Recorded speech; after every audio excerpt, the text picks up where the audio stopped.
अस्सलाम वालेकुम, आवाज आ रही है मेरी? जी सर। शुक्र है। ये फिर वही इतने स्टूडेंट्स कम है यार। मैं हमेशा कहता हूँ आप लोग जो ना रेगुलर होने की कोशिश करें, क्योंकि अब मैंने ये चैप्टर शुरू करा दिया है, उसको ख़त्म करना है जल्दी जल्दी। छोटा सा चैप्टर है, कंट्रोल अकाउंट। मैं भी बता रहा हूँ, सवाल है वो निकालिए आप लोग। जो लोग भी यहाँ क्वेश्चन निकाल लीजिए, मैं बता रहा हूँ अभी एक सवाल।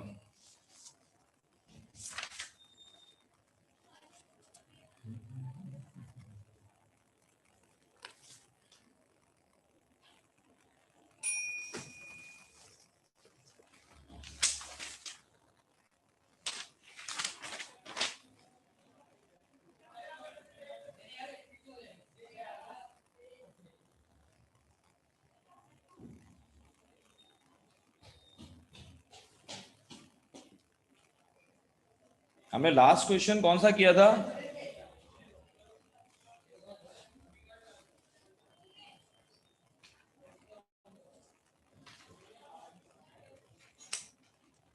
चलें ये सवाल निकालते हैं, ये निकाल लें आप लोग जरा।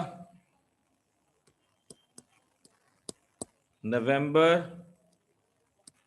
2016 वेरिएंट 21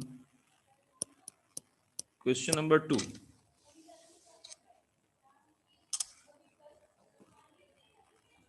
जब मैं कोई क्वेश्चन करूं तो एक कोई बंदा आंसर देते रहना, ताकि मुझे पता लगता रहे कि आपको आवाज क्लियर आ रही है।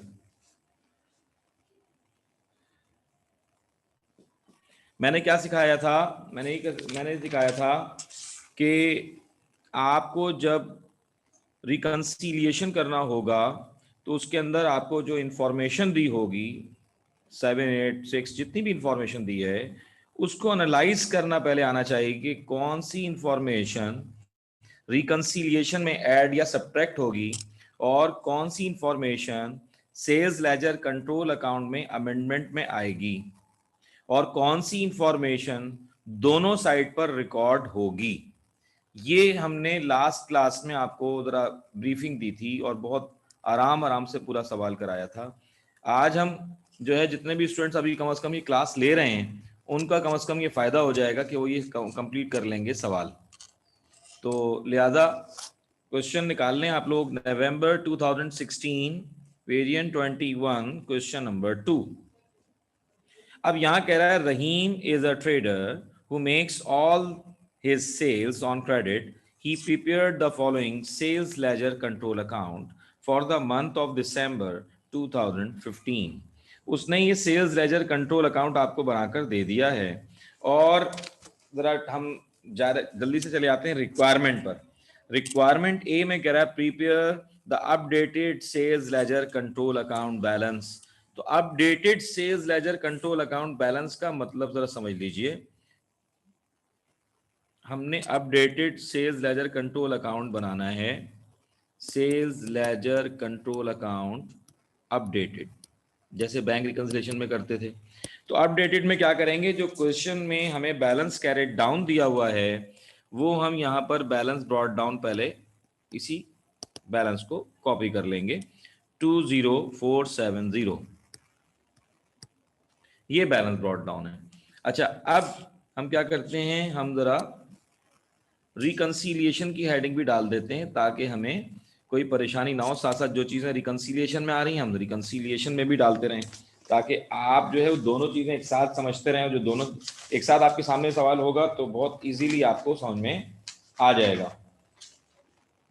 तो मैं इसकी भी हेडिंग डाल देता हूँ।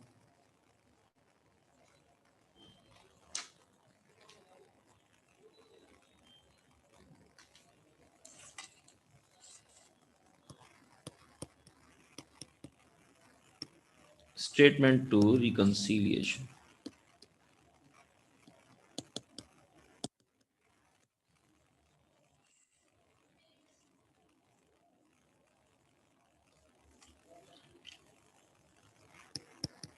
और the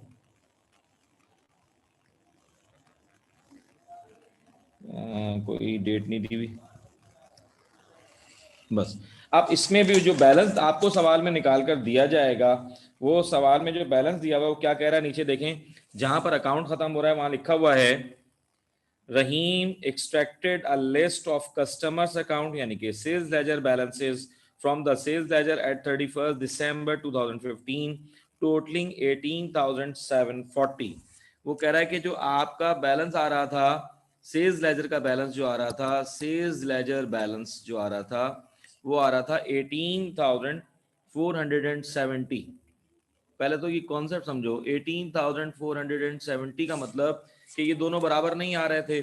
sales ledger control account कह रहा है कि 20,470 टोटल कस्टमर से पैसे लेना है, और सेल्स लेजर बैलेंस यानी कि इंडिविजुअल कस्टमर का जब टोटल किया तो इसमें लिखा हुआ है कि 18,740 कस्टमर से पैसे लेना है। अब कौन सी चीज सही है या दोनों ही गलत हैं? सही करने के लिए जब इसको निकाला गया करेक्शन करने के लिए, तो इसमें से कितनी गलतियां हमने एनालाइज की, कितनी गलतियां एनालाइज की? आवाज आ रही है मेरी? हमने एरर निकाले कितने? 6 एरर निकाले। अब इस 6 एरर में अब जरा तसल्ली से सुनना, कौन सा एरर ऐसा है जो सिर्फ अब updated sales ledger control account में जाएगा, कौन सा लेजर, कौन से करेक्शन एरर ऐसा है जो रिकंसीलिएशन में ऐड या सब्ट्रैक्ट होगा, और कौन सा लेजर, कौन सा एरर ऐसा है जो दोनों साइड पर आएगा। तो अब हम इस बात को, कॉन्सेप्ट को क्लियर करने के बाद आगे जा रहे हैं। यहां तक अगर किसी को कोई कंफ्यूजन है तो वो बिल्कुल डिस्कस कर सकता है। आगे चलें? हाँ भाई, जी सर। ठीक है। अब इसमें लिखा हुआ है नंबर 1। अब नंबर 1 को गौर से सुनना है तुम लोगों ने खुद से। नंबर 1 रही, number 1, a sales invoice for $960 had been correctly recorded in the sales journal.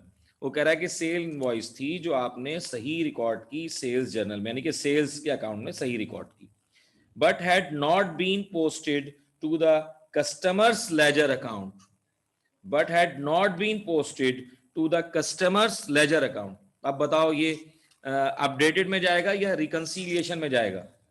Reconciliation में ऐड होगा। बिल्कुल 100% सही है। आपने कस्टमर को सेल की थी, सेल्स के अकाउंट में क्रेडिट कर दिया, लेकिन कस्टमर के अकाउंट में डेबिट नहीं किया। इसका मतलब है कि आपने कस्टमर से और पैसे लेना थे, इसलिए ये रिकंसीलिएशन में जाएगा, और सिर्फ रिकंसीलिएशन में ये ऐड हो जाएगा। ये समझ में आती है बात? इसमें कोई कंफ्यूजन है तो पूछ लें। ये रिकंसीलिएशन में ऐड हो जाएगा।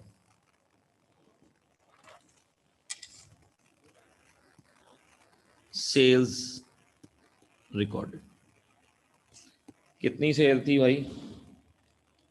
960। ये 960 यहाँ आ जाएंगे। ये पॉइंट नंबर 1 था। अच्छा, कैसे पता चला कि सिर्फ रिकंसीलिएशन में आएगा? अंडरलाइन कर लीजिए इस वर्डिंग को। वो कह रहा है but had not been posted to the customers ledger account. Customers ledger account से पता चला कि उसने कस्टमर्स के लेजर अकाउंट में पोस्ट नहीं किया था। इट्स मीन के उसने रिकंसीलिएशन यानी कि इंडिविजुअल कस्टमर के अकाउंट में सही नहीं किया था। तो इंडिविजुअल कस्टमर अकाउंट 18,740 वाला बैलेंस था, उसी को सही किया जाएगा।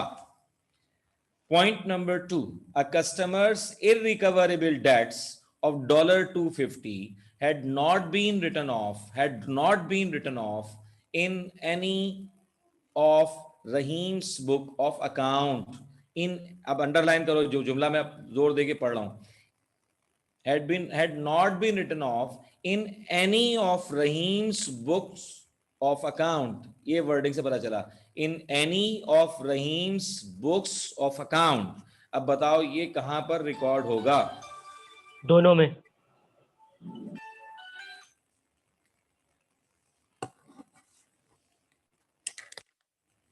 एक मिनट, एक मिनट सुनना।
अच्छा जी, हम बात कर रहे थे कि भाई ये कहां पर आएगा? हाँ जी, दोनों में आएगा सर। इररिकवरेबल डेट्स कहां रिकॉर्ड होगा? पॉइंट नंबर 2, आवाज आ रही है मेरी? सर ये दोनों में आएगा। अच्छा, अब्दुल्ला मकसूद के अलावा भी कोई बोल सकता है या सब लोग खामोशी ने रोजा रखा हुआ है, या किसी और को समझ में ही नहीं आ रहा? खलील सर आपकी मैंने बोला था, आपको आवाज नहीं आई शायद। अच्छा, और ये हसनैन आया हुआ है क्या?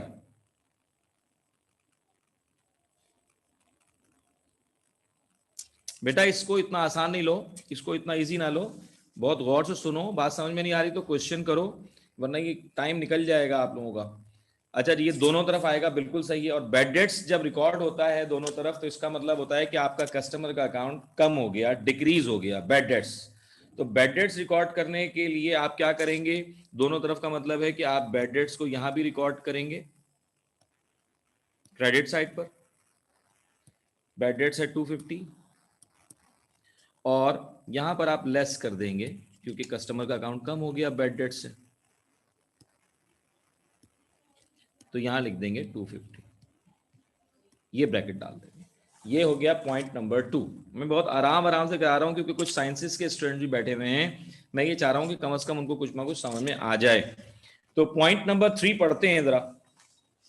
पॉइंट नंबर 3 में कह रहा है a cheque received $670 from a customer had been correctly recorded in the cash book. Cash book का मतलब होता है कि आपने बैंक के अकाउंट में जो कैश रिसीव हुआ था 670 का, वो सही रिकॉर्ड किया है। It had been entered on the debit side of the customers ledger account. Customers ledger account को अंडरलाइन कर लीजिए, कस्टमर्स लेजर अकाउंट एज 760, यानी कि सोने पे सुहागा कहते हैं ना, वो हुआ है। एक तो आपको कस्टमर के अकाउंट में वो क्रेडिट करना चाहिए था, और कितना अमाउंट क्रेडिट करना चाहिए था? 670, लेकिन आपने क्रेडिट तो दरकिनार आपने डेबिट कर दिया, और वो भी 760 डेबिट कर दिया। तो अब इसको आप रेक्टिफाई कहां करेंगे और कैसे करेंगे? अब्दुल्ला मकसूद आपके अलावा कोई जवाब देना पसंद करेगा तो बता दीजिए। पॉइंट नंबर 3,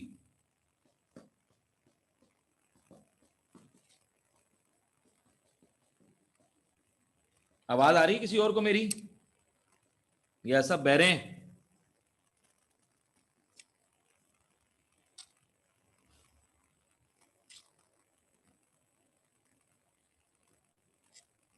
हाँ जी, आंसर दीजिए जल्दी से।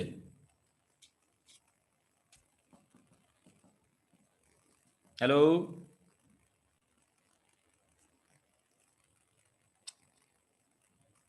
सर डिफरेंस रिकॉर्ड करेंगे। रॉन्ग। सर रिकंसिलिएशन में। हाँ, आवाज नहीं आ रही, बोलो जोर से। रिकंसिलिएशन में करेंगे ना 1430 से।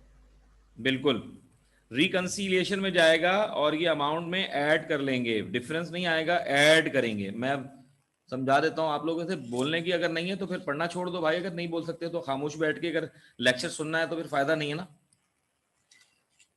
ये देखें, ये कस्टमर का अकाउंट है, चेक रिसीव हुआ कस्टमर के अकाउंट से, सपोज दैट मिस्टर ए हैं। अब मिस्टर ए से पैसे मिलना थे तो उसकी एंट्री होती है बैंक डेबिट और मिस्टर ए क्रेडिट। आपको पैसे मिले थे, चेक रिसीव हुआ था मिस्टर ए से 670 का, तो आपको एंट्री करनी चाहिए थी बैंक के अकाउंट में, आपको डेबिट करने चाहिए थे, बैंक 670 डेबिट करना चाहिए था, और मिस्टर ए के क्रेडिट करना चाहिए थे 670। आपने बैंक को सही डेबिट कर लिया, लेकिन मिस्टर ए के अकाउंट में जो 670 क्रेडिट करना चाहिए थे वो आपने नहीं किए, बल्कि 760 से मिस्टर ए को डेबिट कर दिया। तो मिस्टर ए तो इंडिविजुअल कस्टमर अकाउंट है, उसके अकाउंट में गलती हुई। अब इस कस्टमर को रिकंसिलिएशन में सही करेंगे। कैसे सही करेंगे? पहले तो 760 का जो आपने डेबिट गलत कर दिया था वो क्रेडिट करेंगे ताकि कैंसिल हो जाए, और असल में जो आपने फिगर लिखनी थी वो 670 लिखनी थी, तो 670 को अब आप क्रेडिट कर लेंगे। इसका मतलब है कि आपको इस 760 को सही करने के लिए दोनों अमाउंट का टोटल सही क्रेडिट करना पड़ेगा, जो कि दोनों अमाउंट का टोटल कितना बताया था, कितना आता है? 1430। 1430। तो ये 1430 क्योंकि क्रेडिट होगा तो इसलिए ये रिकंसीलिएशन में क्रेडिट होगा।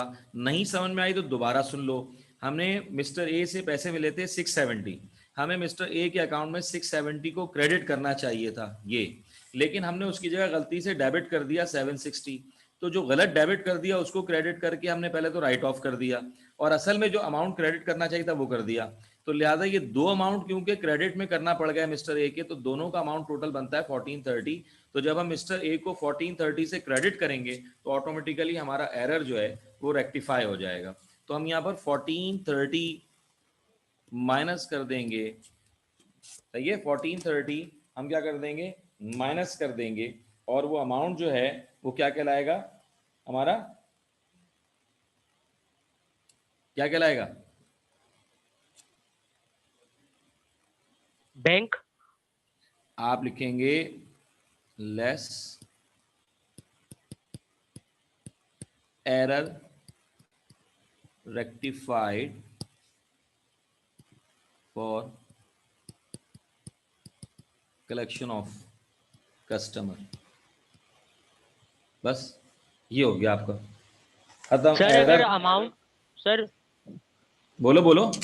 अगर अमाउंट हमने सही लिख दी और क्रॉस रेफरेंस का नाम सही नहीं लिखा तो मार्क्स कटेंगे?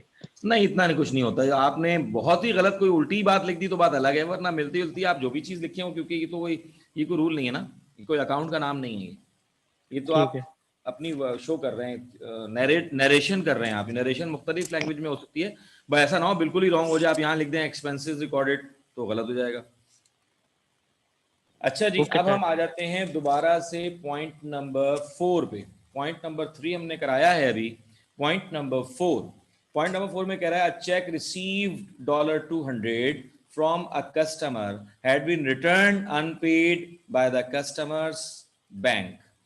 रिटर्न अनपेड को अंडरलाइन करके लिख दो डिसऑनर्ड चेक। जब भी कोई कस्टमर का चेक रिटर्न अनपेड हो जाता है, यानी कि कस्टमर का चेक बैंक हमें रिटर्न करके वापस कर देता है, तो इसका मतलब होता है कि ये चेक बाउंस हो गया है और अब आप इससे ये पैसे नहीं ले सकते, और आपने गलत अपने यहाँ प्लस कर दिया है कि ये पैसे आ गए हैं। तो a customer received $200 from a customer had been return unpaid by the customers bank. No entry in respect of the return check had been made in any of Rahim's book of accounts. In any of Rahim's book को underline कर दो, in any of Rahim's books of accounts। बताइए कहाँ recording होगी इसकी? Sir दोनों में होगी। बिल्कुल, कहीं पर भी रिकॉर्डिंग नहीं करने का मतलब है कि आपने ना उसको कंट्रोल अकाउंट में लिखा, ना आपने उसको इंडिविजुअल अकाउंट में लिखा, तो लिहाजा ये 200 का जो अमाउंट है ये दोनों जगह रिकॉर्ड होगा। तो ये डिसऑनर्ड चेक के नाम से रिकॉर्ड हो जाएगा, और ये डिसऑनर्ड चेक है या अनपेड चेक या जो भी रिटर्न अनपेड चेक भी लिख सकते हैं आप। तो रिटर्न अनपेड चेक से ये ऐड होगा या लेस होगा? सेल लेजर में तो Add होगा। क्या नाम है, ऐड होगा। सिंपल बात, लंबी बात नहीं। आपने कस्टमर का चेक जो था पिछला 200, दोबारा सुन लें, साइंस वालों के लिए बता रहा हूं। डिसऑनर्ड का मतलब होता है कि आपने किसी कस्टमर से 200 का चेक लिया था लास्ट टाइम। वो चेक आपने जब लिया था तो अपने यहाँ बैंक को डेबिट कर लिया था और कस्टमर के अकाउंट को क्रेडिट कर लिया था कि भाई हमें ये पैसे मिल गए हैं, हमें इस कस्टमर से अब और पैसे नहीं लेना है। कुछ दिनों के बाद पता चला कि किसी भी वजह से, इनसफिशिएंट फंड की वजह से भी, किसी भी वजह से वो चेक का अकाउंट, आपके अकाउंट में पैसे बैंक ने क्रेडिट नहीं किए और वो चेक आपको वापस कर दिया कि भाई ये आपका जो कस्टमर है इसके अकाउंट में पैसे नहीं है, या कोई और वजह से आपके अकाउंट में पैसे हम डाल नहीं सकते। तो क्योंकि आपने अननेसेसरी अपने अकाउंट के बैंक को डेबिट किया होता है और कस्टमर के अकाउंट को डिक्रीज करके क्रेडिट किया होता है, तो जब वो चेक वापस आ जाता है तो आप उसको रिवर्स करते हैं, यानी कि अब आप लिखते हैं कि मुझे कस्टमर से दोबारा ये पैसे लेना है। तो जब दोबारा पैसे लेना होते हैं तो डेबिट साइड पर कस्टमर के आ जाते हैं, और बैंक के अकाउंट जब बनाते हैं तो क्रेडिट में लिख देते हैं। तो यहाँ पर कस्टमर से दोबारा पैसे लेना है, तो जब भी कस्टमर से पैसे दोबारा लेना होते हैं तो डिसऑनर्ड चेक होता है, तो हम यहाँ डिसऑनर्ड चेक लिख देंगे, और वही अमाउंट डिसऑनर्ड चेक का यहाँ पर ऐड हो जाएगा क्योंकि कस्टमर से ये पैसे लेना है।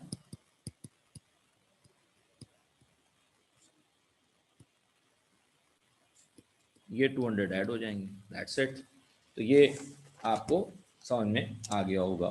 पॉइंट नंबर 5, पॉइंट नंबर 5 में कह रहा है discount allowed $830 had not been entered in the control account, had not been entered in the control account, और इससे आसान क्या बात करेगा, अंडरलाइन कर लो इसको, they had been entered in the customer's ledger account। कह रहा डिस्काउंट अलाउड जो था वो आपने रिकॉर्ड कहाँ नहीं किया, कंट्रोल अकाउंट में रिकॉर्ड नहीं किया, तो डिस्काउंट अलाउड कंट्रोल अकाउंट में रिकॉर्ड कर लें, उसका ताल्लुक रिकंसिलिएशन से नहीं है। तो डिस्काउंट अलाउड हमेशा किस तरफ रिकॉर्ड होता है, हमेशा क्रेडिट साइड पर रिकॉर्ड होता है। तो डिस्काउंट अलाउड, कितना डिस्काउंट अलाउड है, 830, तो ये क्रेडिट साइड पर रिकॉर्ड हो जाएगा। अच्छा जी, इसके बाद पॉइंट, ये तो आसान था, समझ में आ गया, तो बहुत आसान पॉइंट था, अगर नहीं समझ में आया फिर पूछ सकते हो आप लोग। आ गया सर, समझ में आ गया। हाँ, डिस्काउंट अलाउड था 830 का, वो कह रहा है कि आपने कंट्रोल अकाउंट में रिकॉर्ड करना था और कस्टमर के अकाउंट में रिकॉर्ड कर लिया, कंट्रोल अकाउंट में रिकॉर्ड नहीं किया तो कंट्रोल अकाउंट में रिकॉर्ड कर लेंगे, simple 830। Last not least, a Contra, याद है कॉन्ट्रा सेल्स लेजर के क्रेडिट में जाता है, परचेज लेजर के डेबिट में जाता है। वो कह रहा है contra to the purchases ledger of 1370 had been entered in the customer's ledger account। कह रहा है जो कॉन्ट्रा सेट ऑफ आपने किया था वो इंडिविजुअल कस्टमर के अकाउंट में रिकॉर्ड कर लिया था ईमानदारी से, but had not been included in the control account. Control account में in not been included in the control account मतलब श्योर शॉर्ट है कि ये सिर्फ कहाँ रिकॉर्ड होगा, updated sales ledger control account में रिकॉर्ड होगा। और कॉन्ट्रा सेट ऑफ हमेशा कहाँ रिकॉर्ड होता है, क्रेडिट साइड पे रिकॉर्ड होता है। तो आप यहाँ लिख सकते हैं कॉन्ट्रा सेट ऑफ, और या फिर SLCA भी लिख सकते हैं इसकी जगह पर, ओ सॉरी PLCA। तो वो कितना अमाउंट है, 1370। अब ये 1370 आपके पास अमाउंट आ गया। अब कहानी क्या है, ये रिक्वायरमेंट थी आपकी A और ये रिक्वायरमेंट थी आपकी B, मैंने एक साथ कराया ताकि आपको समझ में आ जाए। तो रिक्वायरमेंट A भी 5 मार्क्स की थी, रिक्वायरमेंट B भी 5 मार्क्स की है। अब इसको ज़रा देखना है कि ये बैलेंसेस आपस में इक्वल हैं या नहीं है। तो अब हमने क्या किया, सेल्स लेजर कंट्रोल अकाउंट के डेबिट को चेक किया, 20,470 और 200, ये अमाउंट आता है 20,670। तो यहाँ भी हमारे पास कितना आना चाहिए, 20,670। 20,670 लाने के लिए यहाँ पर जितनी भी फिगर हैं उसका डिफरेंस निकाल लेंगे, यानी कि इनका टोटल में से 20,670 माइनस कर लेंगे। तो 250, 830 और 1370 का जो टोटल है वो माइनस कर देंगे 20,670 में से। तो देखें क्या बैलेंस आ रहा है, बैलेंस कैरिड डाउन 18,220।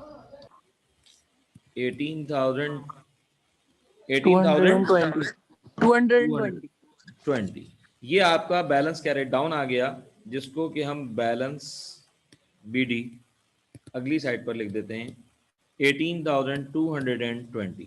अब एग्जैक्टली हमारा 18,220 का जो यहाँ पर बैलेंस आना चाहिए, अगला जो है हमारा जो बैलेंस है वो 18,220 ही आना चाहिए, amended sales ledger control account के बैलेंस के बराबर। तो देखें ये आ रहा है या नहीं आ रहा,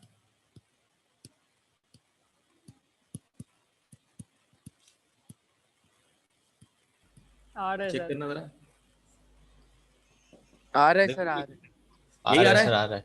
जी, जी। 18,220 यहाँ लिख देंगे एज पर sales ledger control account updated balance, यानी कि अपडेटेड बैलेंस के इक्वल हो गया, रिकंसिलिएशन हमारा हो गया क्लियर।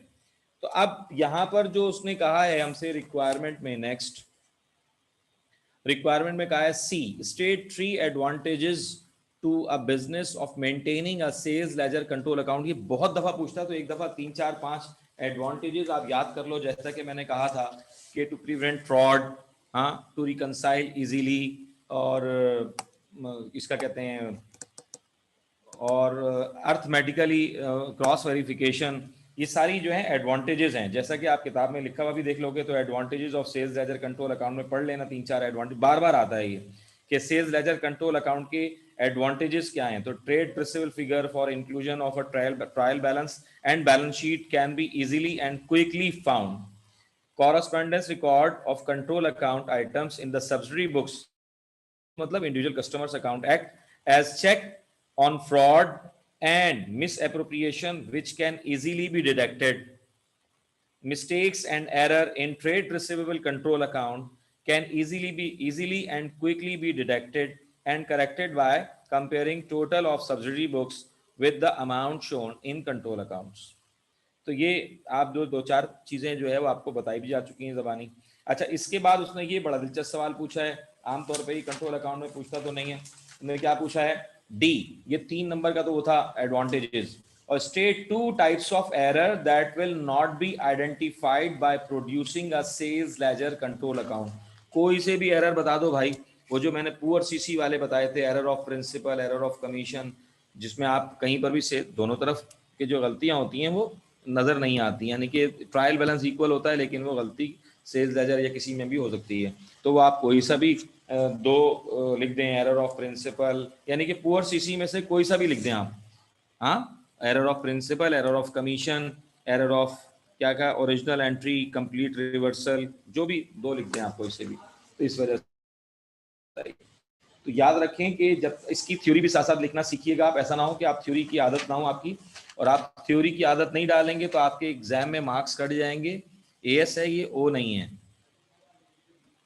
अच्छा, कल एक्स्ट्रा क्लास नहीं है, कल एक्स्ट्रा क्लास कहाँ से होगी? एक्स्ट्रा क्लास तो हमने टाइमिंग टेबल बता दिया है। अभी फिलहाल साइंसेस के स्टूडेंट्स के लिए एक्स्ट्रा क्लास है थर्सडे। सर एक्स्ट्रा क्लास तो थर्सडे से शुरू है ना, थर्सडे और फ्राइडे। हाँ, extra classes Thursday and Friday से हैं, लेकिन भाई एक बात याद रखना कि जरा सा फास्ट ट्रैक पर पढ़ना पड़ेगा। हमें बेसिक अकाउंटिंग से लेके कोर्स बहुत आगे जा चुका है, तो थर्सडे एंड फ्राइडे को सिर्फ वो स्टूडेंट्स आएंगे दोनों दिनों में जिन लोगों को बेसिक चीजें पढ़नी है। सर यानी जो साइंस वाले हैं तो हाँ, ये फ्राइडे को तो आपने वो 9 से 11 रखे, और थर्सडे की क्या टाइमिंग है? हाँ, थर्सडे को 9 से 10 और फ्राइडे को 9 से 11। Thursday 9 to 10, Friday 9 to 11। सही है सर। यार ये बहुत इंपॉर्टेंट है साइंसेस वालों के लिए, स्पेशली 9 to 10 के अंदर सिर्फ साइंसेस वाले आएंगे जिनको अकाउंटिंग की सिर्फ स्पेलिंग आती है और कुछ नहीं आता। 0 से स्टार्ट करूंगा। फ्राइडे को सारे आएंगे, सारे से मुराद जिन लोगों को जो अक्टूबर नवंबर में चले गए थे, छुट्टियां हो गई, सारे से मुराद ये है, पूरी क्लास की बात नहीं हो रही। बिला वजह आने की कोई जरूरत नहीं है। 9 से 11 9 to 11 में वो सारे स्टूडेंट्स आएंगे जो बेसिक वाले भी हैं और जो अक्टूबर नवंबर में जिनका सिलेबस रह गया था वो अभी आएंगे। मैं चैप्टर भी स्टार्ट कर दूंगा, यानी कि मैं थर्सडे को सिर्फ बेसिक पढ़ाऊंगा और 9 to 11 में 2 घंटे होंगे, क्योंकि उसमें थोड़ी सी बेसिक करा के मैं डायरेक्ट चैप्टर पर ले आऊंगा, इनकम स्टेटमेंट और स्टेटमेंट ऑफ फाइनेंशियल पोजीशन, फिर पार्टनरशिप और फिर सारी चीजें। तो लिहाजा सर इसको एक बार रिपीट कर दे, मैं क्लास लीव हो गया था, नेट चला गया था। कौन है बोल रहा है ये? अहमद। अहमद बेटा, मैं ही कह रहा हूँ कि थर्सडे एंड फ्राइडे हमने क्लास रखी है एक्स्ट्रा। थर्सडे को 9 to 10 में सिर्फ वो स्टूडेंट्स आएंगे जो जिनका बैकग्राउंड सिर्फ साइंस का है और वो ईमानदारी से सिर्फ अकाउंटिंग की अभी नो हाउ जानना चाहते हैं, लैंग्वेज जानना चाहते हैं। तो पूरा लेक्चर 1 घंटे का बेसिक अकाउंटिंग का होगा। उसमें कोई भी ऐसा स्टूडेंट नहीं चाहिए मुझे जो कॉमर्स से रिलेटेड हो, ठीक है ना, बिला वजह क्लास डिस्टर्ब होती है। उसके बाद फ्राइडे को चाहे वो कॉमर्स का स्टूडेंट हो या साइंस का स्टूडेंट हो, सिर्फ वो स्टूडेंट्स आएंगे जो लोग अक्टूबर नवंबर के पेपर में चले गए थे, जिनकी क्लासें मिस हो गई थी एक, और दूसरे वो लोग आएंगे जो साइंस बैकग्राउंड के हैं, चाहे वो रेगुलर आते भी थे तब भी वो साइंस बैकग्राउंड के हैं, तो वो फ्राइडे को आएंगे। मेरी बात कंप्लीटली समझ में आ गई? और जो रेगुलर कॉमर्स बैकग्राउंड के स्टूडेंट्स हैं उनको थर्सडे या फ्राइडे की क्लासेस लेने की जरूरत नहीं है जब तक वो पर्सनली मुझसे बात ना कर लें। यहां तक समझ में आ गई बात? सही है सर। अभी मेरे टाइम कितना है बाकी? सर फ्राइडे को हमारी जर्मन की क्लास होती है सुबह 8:30 से, नहीं सॉरी नहीं होती, सॉरी भाई फ्राइडे को 9 to 10 में अब आपको क्लास लेना नहीं होती सर, सैटरडे को होती है, मैं भूल गया था। बाकी जर्मन वर्मन मैं सिखा दूंगा सारी फ्राइडे को, बाकी सारी लैंग्वेज सिखा दूंगा मैं, लेकिन पहले ये सीख लो बेटा। अच्छा, मैं होमवर्क दे रहा हूँ, एक होमवर्क दे रहा हूँ, आपकी शायद बुक में नहीं है, मैं होमवर्क दे रहा हूँ एक, सुनिएगा जरा। होमवर्क लिख लीजिए, बहुत आसान सा सवाल है।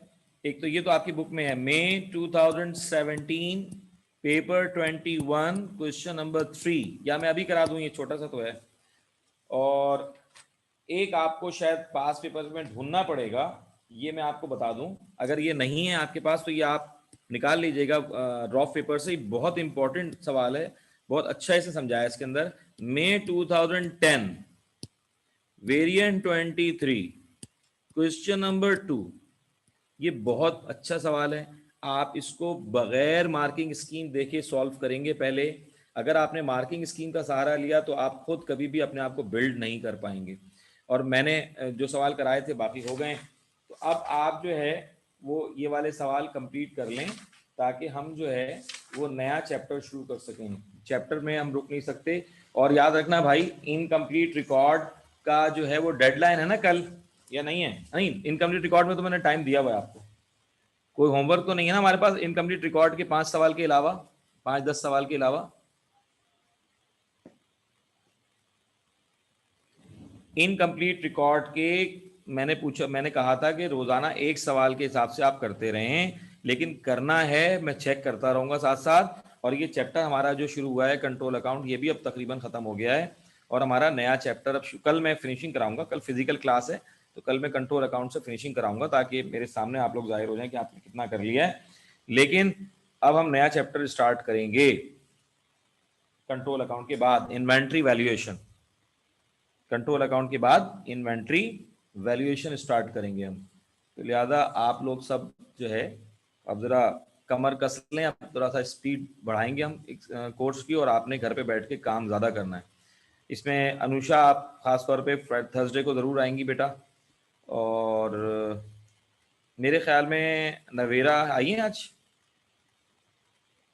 नवेरा आई हैं। नवेरा, तुम्हें थर्सडे को आने की वैसे ज़रूरत नहीं है, अगर आना चाहो तो बिल्कुल आ सकती हो आप, ठीक है? क्योंकि आपने फिर भी assets, liabilities, capital, double entry अच्छी कर ली थी और आपको फिर भी आती है। बाकी नूरुल अमीन आएंगे, बिल्कुल आएंगे। और कौन कौन है भाई? नूरुल अमीन हैं, और मोहम्मद अहमद मुनीर हैं, और सर मोहम्मद हैं। हमजा है, नबील नजम है, सब आएंगे। ये सब आएंगे, हाँ ये सब आएंगे, ठीक है? तो थर्सडे को, अच्छा कल वाली जो क्लास है फिजिकल क्लास है, कल हम कोशिश करेंगे कि दी एंड कर दें इस चैप्टर को जितना हमने समझा दिया। तो आपको जो होमवर्क में मैंने 2 सवाल दिए हुए हैं, ये जो होमवर्क में दोनों सवाल आपको दिए हुए हैं, ये आप जब कर लोगे ना, और अगर कोई चीज़ समझ में नहीं आ रही तो आप ग्रुप के ऊपर मैसेज किया करो।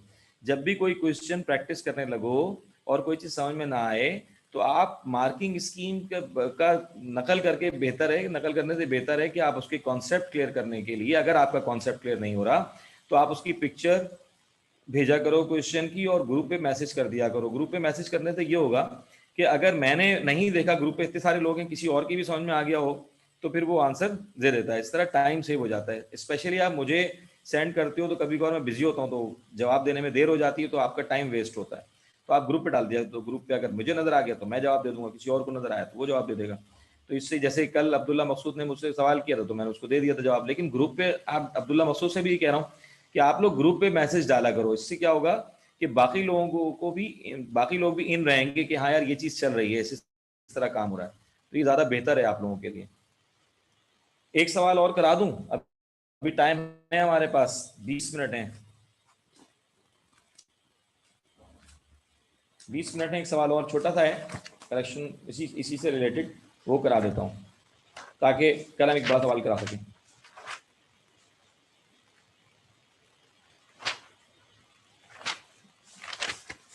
ये निकाल लेता हूं मैं, तो बहुत आसान सा सवाल आया था। आप लोगों के पास 2014 का पेपर है, देखिएगा जरा। आप लोगों के पास 2014 में मई 2014 वेरिएंट 21 क्वेश्चन 1 ये है। जी सर, ये तो आपने होमवर्क दिया था इसका। अच्छा कर लिया था ये? जी। सही है। इसके मैचिंग प्रिंसिपल और मैचिंग मटेरियलिटी करवा था। प्रिंसिपल और मटीरियलिटी प्रिंसिपल, पता है क्या होता है? नहीं, ये समझा दें बेटा मैचिंग कॉन्सेप्ट को हम अक्रूवल कॉन्सेप्ट भी कहते हैं। Matching concept mean all unpaid expenses and accrued income should be recorded in current year expenses and income whether paid or received or not। यानी कि वो तमाम एक्सपेंसेस जो करंट ईयर में ड्यू हो गए हैं, बेशक आपने पे ना किए हों, अनपेड हों, वो तमाम रेवेन्यूज जो रिसीव ना हुई हो लेकिन वो ड्यू हो गई हो कि ये करंट ईयर की इनकम है, बेशक वो रिसीव ना हुई हो, रिसीवेबल हो, तो लेकिन हम उसको इनकम में लिखेंगे, इनकम को, एक्रूड को, और एक्सपेंस को लिखेंगे चाहे वो अनपेड हो एक्सपेंसेस में, ताकि एक्सपेंसेस और इनकम आपस में मैच करके एग्जैक्ट प्रॉफिट कैलकुलेट कर सकें। मीन मैचिंग कॉन्सेप्ट समझ में आ गया होगा उम्मीद है।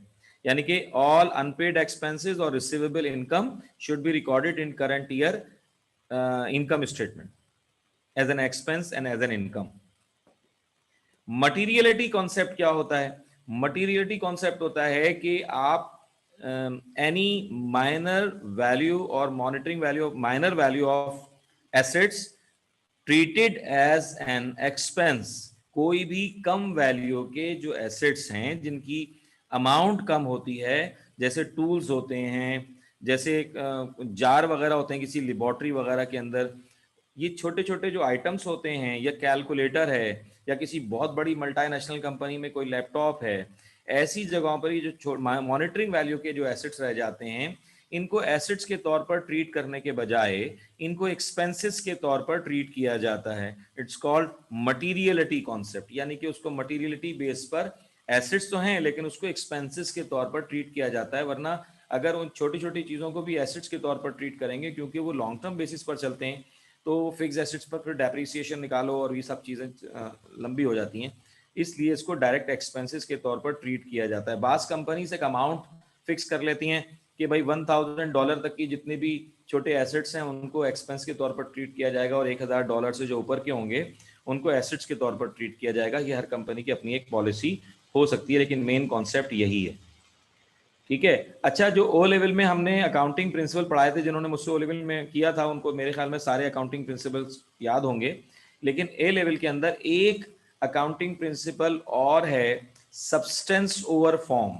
Substance over form, substance over form का जो है कॉन्सेप्ट वो ये है कि जितने भी चीजें आप लीज पर लेते हैं, जैसे गाड़ी आपने लीज पर ले ली, कोई फैक्ट्री लीज पर ले ली, कोई चीज आप लीज पर लेते हैं, तो वो दरअसल आपकी मिल्कियत नहीं होती है, वो आपके नाम पे नहीं होती है, वो दूसरे के नाम पे होती है, लेकिन उसके तमाम एक्सपेंसेस जस्ट लाइक ओनर वो आपकी रिस्पॉन्सिबिलिटी होती है। इसलिए सब्सटेंस ओवर फॉर्म का मतलब होता है कि जितने भी आपने लीज पर या कोई भी चीज आपने लीज पर ली है, हायर परचेज की है, और उसकी मालिकाना हुकूक आपके पास होंगे, तो बैलेंस शीट में, ये सुनने वाली बात है, वो कभी क्रॉस क्वेश्चन करता है वो आपसे, तो बैलेंस शीट में क्योंकि वो आपकी तो चीज नहीं है, लेकिन क्योंकि वो आपके पास है फिजिकली तौर पर, तो उसको आप अपनी बैलेंस शीट में अपने नॉन करंट एसेट्स में ट्रीट करेंगे, और उसकी रिपेयरिंग को रिपेयर एक्सपेंसेस में इनकम स्टेटमेंट में भी लेकर जाएंगे, और उसके डेप्रिसिएशन पॉलिसी भी आप बनाएंगे, और उसके डेप्रिसिएशन को कॉन्ट्रा एसेट के तौर पर बैलेंस शीट में और एक्सपेंसेस में भी रिकॉर्ड करेंगे। तो सब्सटेंस ओवर फॉर्म ये कहता है कि दूसरे की चीज हो, चाहे लीज पर भी हो, तो वो आपकी एसेट्स के तौर पर ट्रीट होगी। It's called substance over form. बाकी आपने सारे पढ़े हुए हैं, ठीक है भाई? और कुछ पूछना है?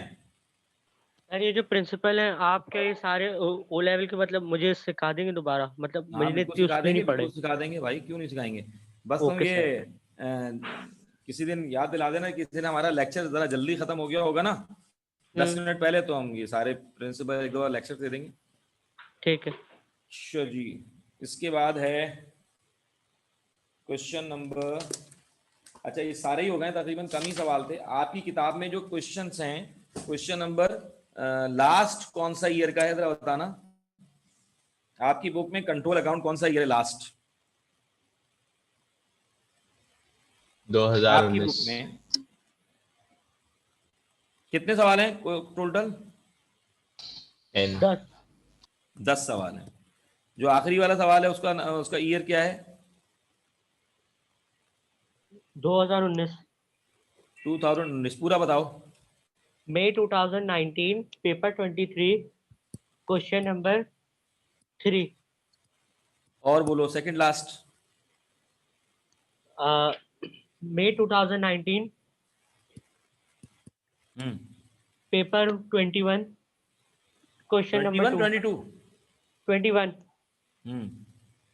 question number 2. और बोलो। उससे ऊपर तो एक से सवाल है, मतलब state 2 reasons for maintaining a sale ledger control account. ये तो खैर आसान सा है। हाँ ये तो और 18 में कुछ नहीं आया इसके अलावा?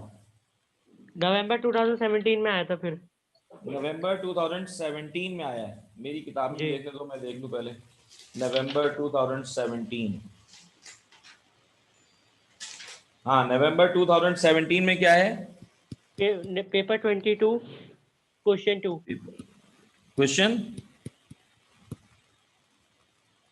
क्वेश्चन नंबर 2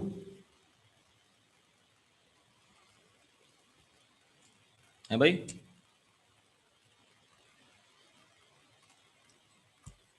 नवंबर 2017 वेरिएंट 22 क्वेश्चन नंबर क्या है? हेलो,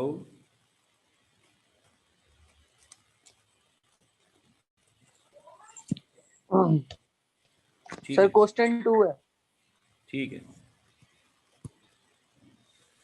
ये अब देख लो, इनमें से कोई सवाल ऐसा तो नहीं है जो आपको समझ में ना आ रहा हो, तो वो मुझसे पूछ लीजिएगा आप, क्योंकि मेरे पास जो किताब है उसके अंदर पुराने वाले मैंने सारे करा दिए हैं आपको। पुराने वालों में मैंने होमवर्क दे दिया, ये वाला आपको।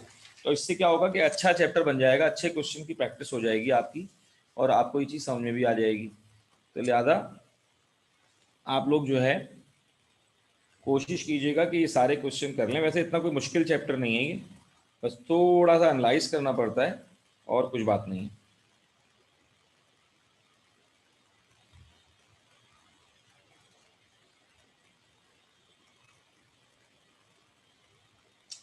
सर ये सवाल करने? नहीं नहीं, मैं करके दे दूंगा आपको, एग्जाम में भी मैं चला जाऊंगा।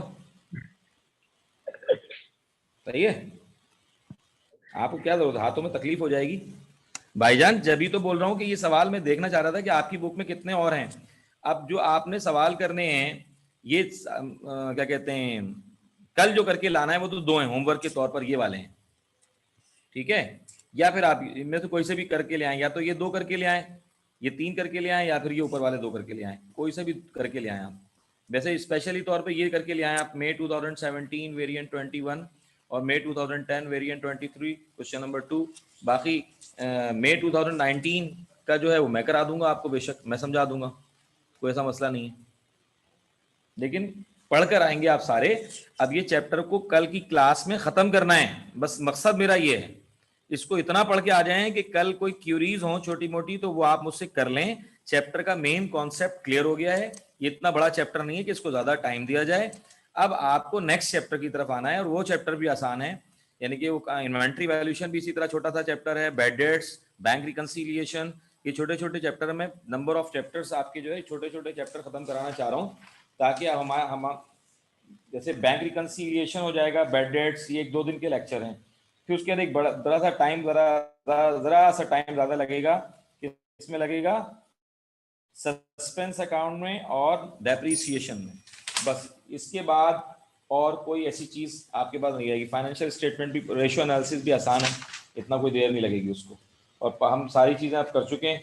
Company issue of shares and debenture में भी कोई इतना ज्यादा टाइम नहीं लगेगा आपको, लेकिन ये छोटे छोटे चैप्टर में जल्दी कराना चाह रहा हूँ ताकि हमारे पास टाइम सेव हो जाए कॉस्ट अकाउंटिंग पढ़ने का और उसको रिपीट करने का।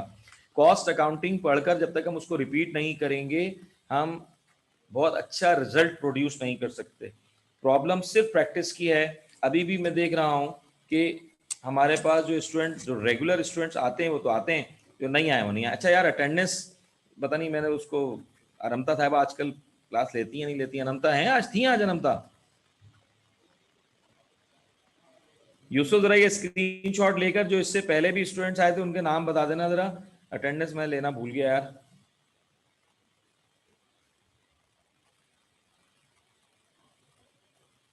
यूसुफ असलम सुन लिया? जी सर। अटेंडेंस ले लेना जरा, अटेंडेंस जो बच्चे, अब तुम्हें याद है कि जो बच्चे निकल के चले गए हैं उनकी भी अटेंडेंस लगा देना, और ये वाली भी स्क्रीनशॉट मुझे भेज देना ग्रुप में, मेरे व्हाट्सएप पे। ठीक है सर। जो बच्चे चले गए मुझे याद नहीं है, मैं उसको देखा नहीं था ना मैंने, तो तुम्हें याद है उनका नाम, तो तुम जरा ईमानदारी से उनका नाम लिखकर और ये वाले नाम आज की मतलब अटेंडेंस लगा के मुझे भेज देना।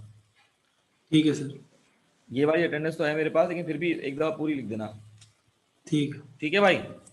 ठीक है। और कुछ पूछना है तो आप डिस्कस कर सकते हैं, टाइम है आपके पास।